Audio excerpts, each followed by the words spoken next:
right, so continuing our theme of graphics for this second half of the morning, we have Lucia Morales, who is going to talk about the designer's toolkit that she wrote and Apple published in 1982.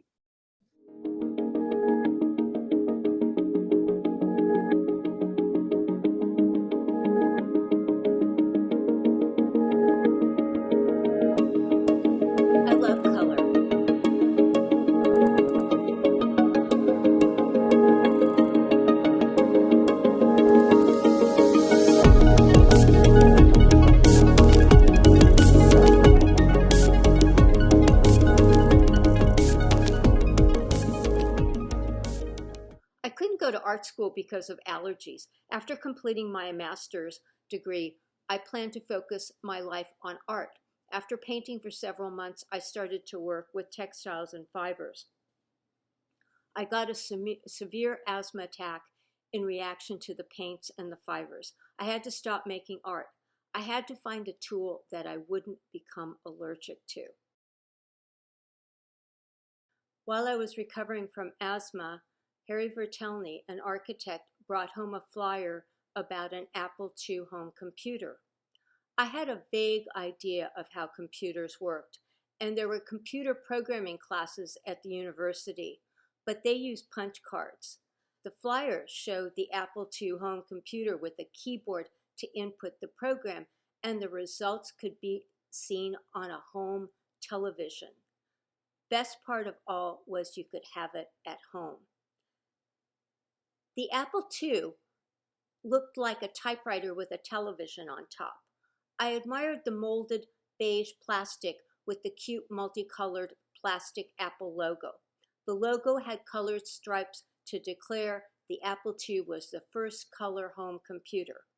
At the computer store, I noticed a television attached to an Apple II showing multicolored, four-sided kaleidoscopic patterns that emerged one after another after another. The kaleidoscopes appeared so quickly I could hardly focus on one pattern before another pattern emerged. Mesmerized, I couldn't take my eyes off the screen. I knew this wasn't a pre-recorded videotape of moving kaleidoscopes. No, the computer was generating these patterns on the fly. It was mind-boggling. All the descriptions about the Apple II paled in comparison to watching those flying symmetrical patterns. It stopped my world. It was a dazzling new light. In the box with the Apple II were all the manuals and Contact magazine issue number 6. The cover was a picture of Albert Einstein drawn using the graphics tablet in black and white mode. I was looking forward to using color mode. In January, the graphics tablet arrived. It was a 3x3-inch pad attached to a peripheral card which was placed in slot number 5 of the motherboard. There was a stylus attached to the top right corner of the tablet used for drawing. The plastic overlay for the tablet had to be aligned and kept in place using tape. In the graphics tablet manual, the pixels were called dots. The images on the screen were crude, with stair steps from one line to another, rasters. I was accustomed to the stair steps of crochet or embroidery, and so I imagined I was now embroidering with light. At first I found it awkward to sit in front of the tablet, drawing with the stylus and looking up at the screen. Painting on the Apple II was not direct. I could not see my paintbrush in front of me. The canvas I was painting on was a screen showing dots in purple, green, orange, and blue. The conceptual shift was grueling and a stretch of my imagination. Challenged by the hardware limitations of the Apple II, I created my first series, video paintings. I didn't know how to save on the disk, so I hooked up a video recorder to my Apple II and recorded the process of my painting and erasing on the tablet. It was exhilarating. I would paint as quickly as I could while the video player was recording. The goal was just to paint and let the images emerge. not to think about them.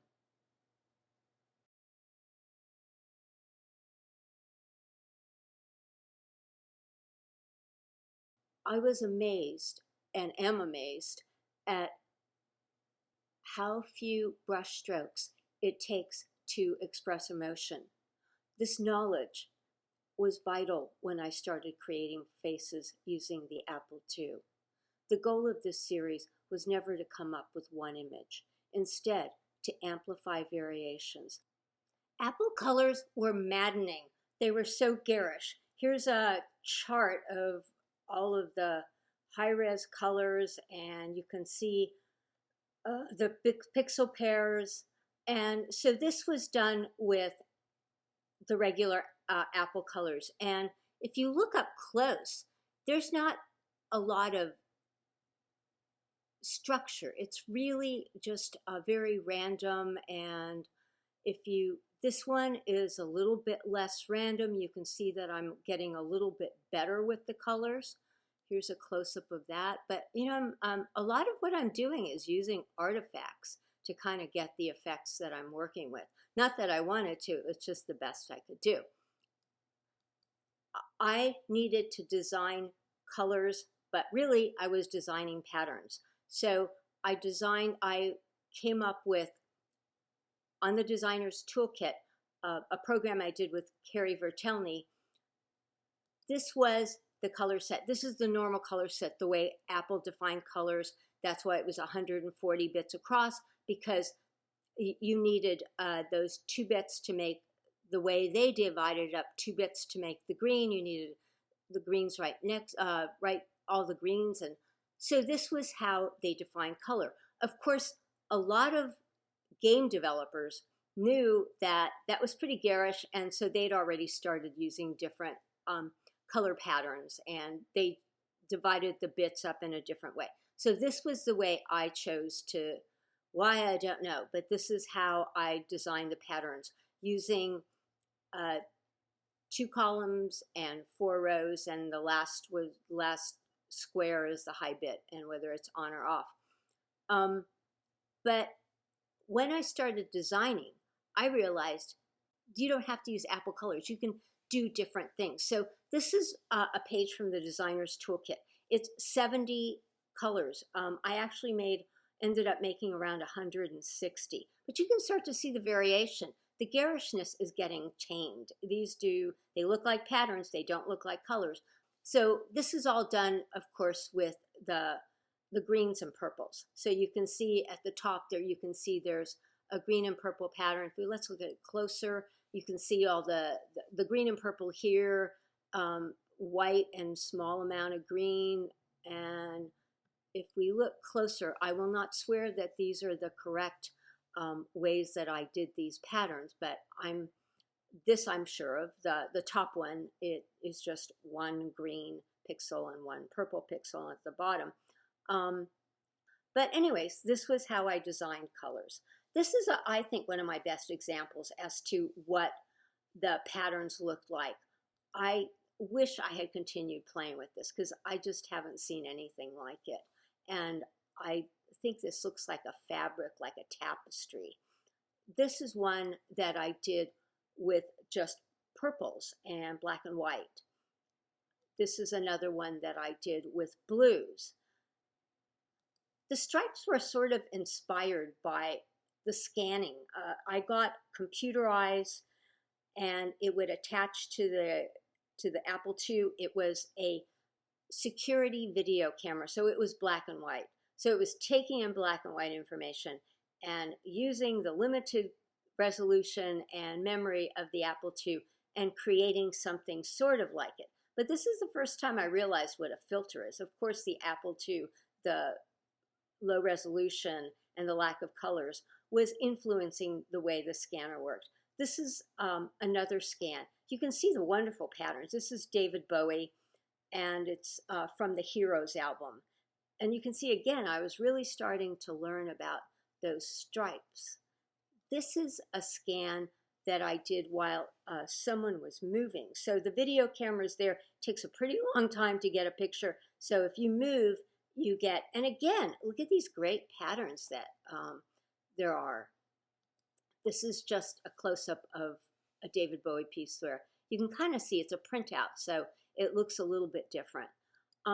This is Debbie Harry, Blondie, and I scanned her, and I'm not sure if this was the original scan or what I did. I really, honestly, it's been 34 years, and I really forget what I did. Another one where I don't know how I did this. I don't remember how I did this, but of course, this was just taking the face and doing the line patterns. So that's it for my demonstration of color.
Everyone.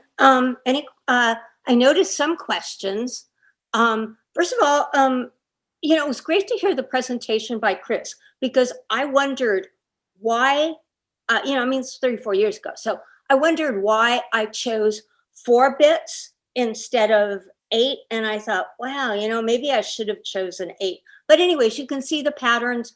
I wish I had time to play. I wish I had the ability to play with it more, because I love the patterns. Patterns are really an important part of my work. Any questions that I should answer? I'll look in the chat. Was I able to find a commercial application for my art?